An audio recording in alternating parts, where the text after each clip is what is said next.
Today's word of the week is ọkàn, ọkàn, ọkàn. It's our word for heart, and it's used in a number of literal and metaphorical expressions. For instance, if we're drawn to someone or we miss someone, we may say, ọkàn mi ń fà sí ẹ, ọkàn mi ń fà sí ẹ. The honorific version of that would be, ọkàn mi ń fà sí yín. Honorific and plural. Ọkàn mi ń fà sí yín. Ọkàn mi ń fà sí ẹ. Ọkàn mi ń fà sí ẹ means my heart is being drawn to you. My heart is being drawn to you. So, as you can see, the Yoruba language is very passionate, and our regular sentences are often metaphorical.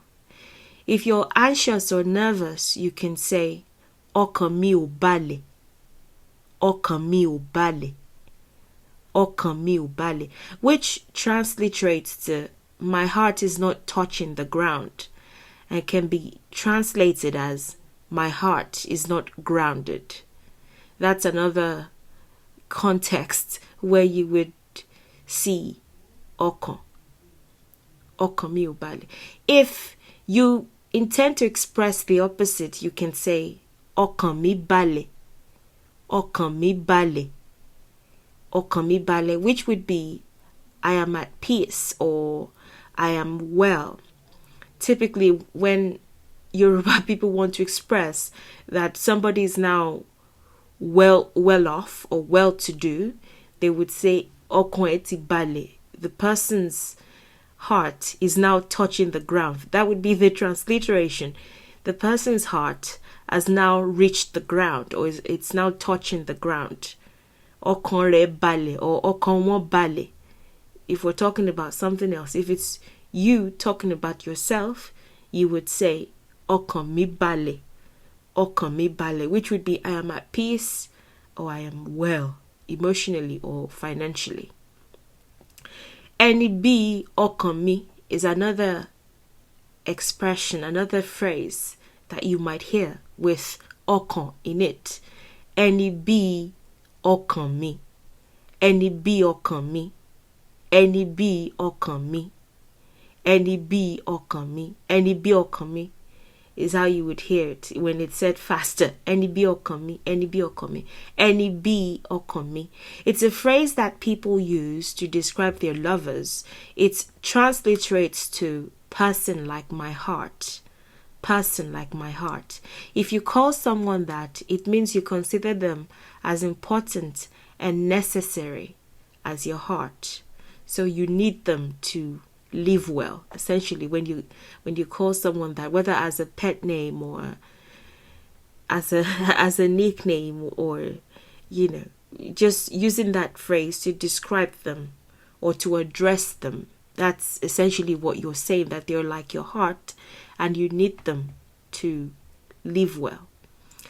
Pa ọkàn pọ̀ is another expression that you would hear. Pa ọkàn pọ̀. Pa ọkàn pọ̀. Pọkàn pọ̀, if you want to combine pa and ọkàn. Pọkàn pọ̀. Pa ọkàn pọ̀ is what we would advise a person who is uncertain or whose thoughts are all over the place. It transliterates to put your hearts together, context-wise, but it translates to put your heart together. In this context, it is implied that the person's heart has multiplied, and although each of the hearts rests with a different opinion or thought, they need to combine them all again so they can choose, so that they can make a decision. So, pa ọkàn pọ̀, when you say that, the mental picture is that the person, because they have this many thoughts and this many options and they don't know what to choose, their heart, that one heart has multiplied metaphorically. So if they have 7 different options that they are drawn to equally, then it means they now have 7 different hearts, as a metaphor, not literally but metaphorically.